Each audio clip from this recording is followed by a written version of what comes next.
Dr. White.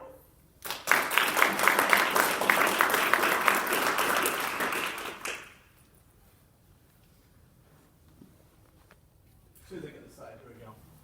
So the reason I chose the Nokia 6110 for this talk was it was the first phone about 20 years ago where you'd see people start to looking down at their phone, walk in, or maybe you were getting ready to go somewhere and they're like, hey man, hold on, like I need to get 25 on stake. I got 24, I need to beat my high score, and then, oh, hold on, just one more game and we'll be good to go. And so this really kind of was, to me, the beginning point of the cascade that we went down, that along with, you know, the America Online CDs that they used to send out for the free trial. So I feel like I kind of started with the beginning of the modern internet, so it's really fitting to kind of come into this talk with that background. Today we're going to be talking a lot about dopamine. We're not going to get too crazy with it, but it's known as the reward molecule. Most people associate dopamine with love, exercise, meditation, things that make you happy. The other thing is it's the primary neurotransmitter of addiction. Whether it's drugs, alcohol, gambling, smoking cigarettes, dopamine plays a huge role in all those addictions. So I found this quote from Sean Parker, and I wanted to know, like, what were they thinking when they started Facebook back in 2005? And I thought I'd let him tell you about it himself. That thought process was all about how do we consume as much of your time and conscious attention as possible. And that means that we need to sort of give you a little dopamine hit every once in a while because someone liked or commented on a photo or a post or whatever. And that's going to get you to contribute more content, and that's going to get you, more likes and comments. I mean, it's a social validation feedback loop that it's like it's exactly the kind of thing that a hacker like myself would come up with, because you're exploiting a vulnerability in human psychology. And I think that the inventors, creators, and it's me, it's Mark, it's the Kevin Systerman, Instagram, it's all of these people, understood this consciously, and we did it anyway. So Sean's a little long-winded, but I think you get the point that these guys specifically knew what they were getting into and how they could take advantage of us. So today we're going to consciously and mindfully be aware of what we can do to take back our social media and electronics use and help us take control back of our life and our society. So we're going to start with this one. Has anyone ever seen anything like this on their Facebook or Instagram feed before? So they start off, they throw an S on maths. That's the bait, those people who are like, there's no S there, you idiot. You get those people in the comments. And then they put multiple choice on this math question. And the reason for that is I could only get two different answers, A or B for this one, depending on whether or not you bracketed the multiplication. And depending on when you learned math, you automatically start with the multiplication. But the reality is that the true answer to this is who cares? But what it teaches us is that dopamine is the gold star sticker of neurotransmitters. When someone else says, yeah, I got A too, you're right. You're like, that's right, I am right. I got it, I know this. And then you get people arguing over a math problem on Facebook. And compared to the reality of our lives, it just doesn't make much sense. So where this all comes from is B.F. Skinner. 50 years ago, he's the head of psychology at Harvard. And his research showed us that random rewards was the strongest at creating behavior. So it was just this reinforcement that when the rewards came at random times rather than on, a specific behavior or a specific time pattern, it really made the rats do what he wanted them to do. His work kind of fell by the wayside for a while, but we started seeing it come back with gambling. The slot machine makers found this situation where, just a little hair more and he would have won the jackpot, called a near miss, was making people go, stay gambling longer. They felt like they were almost there.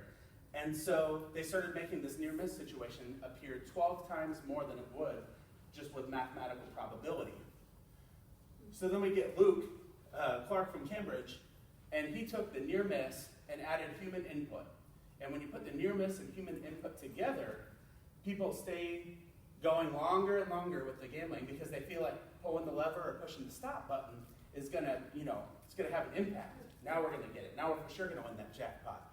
So when they started creating social media, they put all this stuff together. They put in Skinner's work and the work with near-miss psychology, and that's why you're walking down the street and all of a sudden you're like, how did I get on my phone and why am I mindlessly scrolling through my Facebook feed? was just trying to call my wife, I was just trying to email my boss, I was trying to check my calendar, and whether it was just the F logo or maybe you had a notification, all of a sudden you're on there, and the notification wasn't even important. It was that, your dog's grandma was sick or something like that, but then you just start mindlessly scrolling because you don't want to miss that random reward. What's interesting is that dopamine is actually tied more strongly with anticipation than it is reward. So when you go to start typing an email, a text, a Facebook post, you're anticipating what the response is. And I think anyone who's ever used social media before or even sent an email, you're typing what you're typing in anticipation that that person is going to like what you say or is going to respond favorably and say, you know what, you're right. So just that anticipation, dopamine. If they give it back to you with a like, a comment, a share, the little heart, now you're getting it even more. And what that does is it overstimulates the prefrontal cortex. And when you get that overstimulation, it starts leading to a lack of control, a lack of inhibition, where now that's going into all areas of your life. That isn't just social media, it's flooded with dopamine, and the dopamine isn't like, oh, I'm social media dopamine, or I'm drugs or gambling dopamine. It's there, and so it starts going over to all areas of life. The interesting thing about that is that the more that we do this and the more we're tied into it, you start getting things like phantom vibrations or phantom notifications. Has anyone ever had that before? Where you're like, oh, I got a phone notification. Oh, my phone's over there. And they found in this study that I was reading, 89% of people had experienced it. And how often you experience it is connected with how emotional you are in response to it. So if you get a text that makes you mad, or a Facebook message that makes you happy, or someone shared your Facebook post and said, you know what? Noel, you're right. I said I wasn't going to pick on anyone, but I did. So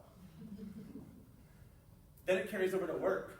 Studies show 63% of people were logging into social media at work. 83% of them were using it a lot at work. And that ends up creating a loss of productivity.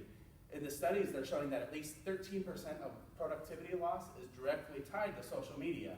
So that's affecting all of our lives, whether we're the boss wondering why we're not getting things done, or we're the worker who's not getting things done and we're distracted. So what does that mean for us in this day and age?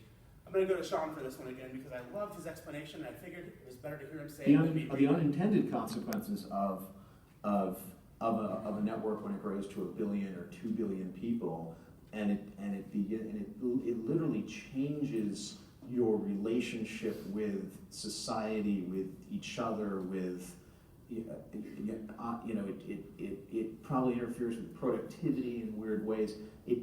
God only knows what it's doing to our children's brains. The crazy thing is we are starting to know what it does to our children's brains. Thanks to the National Institute of Health's Monitoring the Future survey, they do 50,000 surveys of 8th, 10th, and 12th graders on a yearly basis. And what they're looking for are things like drug use, but they're starting to plug in questions about social media usage as well. And it's really interesting because the post-millennial generation is safer than ever, physically. They're not going out, they're not leaving the house, they're hanging out with family, so they're not getting in car accidents, joyriding with their friends, they're not getting in trouble at parties. But what we are finding is that only 58% of high school seniors have ever been on a date in this generation. Previous generations, that was 85%. Out of the teens that are working, only 55% of them are working now compared to the past. And 8th graders is about half of them, so that number continues to dip. What that means is that these teens, these kids, childhood is going into adulthood, sometimes even past college, because they haven't had the experiences or the failures to shape them into adults who can make decisions for themselves.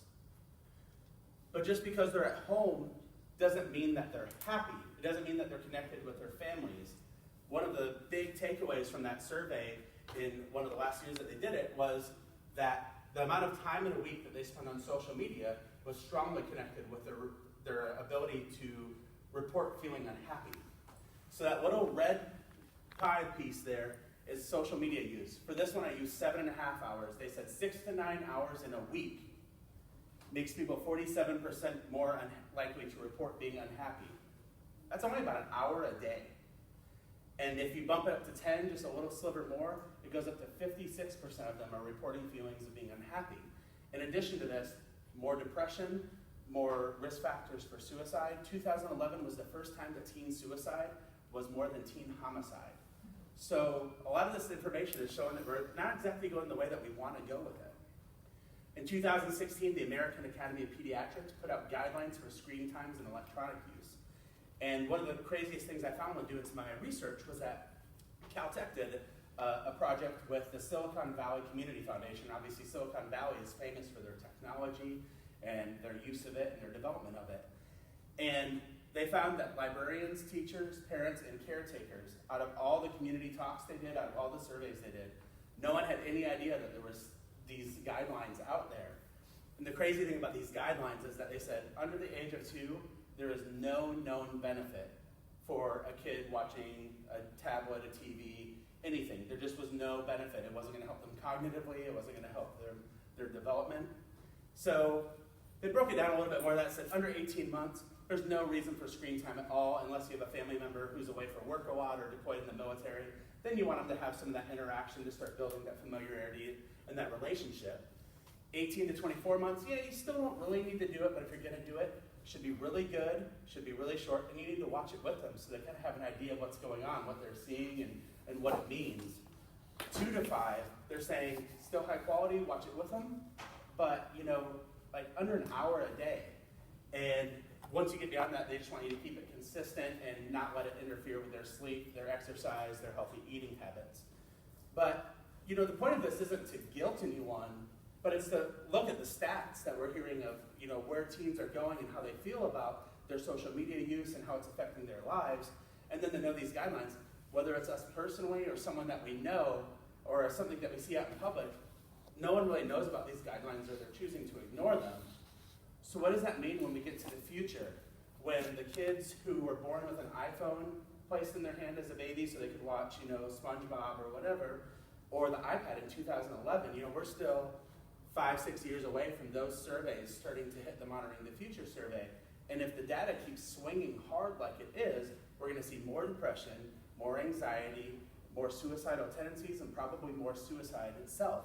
So what can we do about this? That's really the theme of this talk is what can we do as a society to start curbing some of these changes? An awesome number out of the Monitoring the Future survey was that when teens spent time outside of social media with their friends, an above average amount, they didn't necessarily say what the average amount was, but they use social media, but they go out with their friends and in person. They were 20% less likely to report being unhappy. I also think we should look to the example of some of the tech gurus who are out there putting out these products. Bill Gates didn't let his kids have phones until they were 14. Does anyone know what the average age is now? It's 10.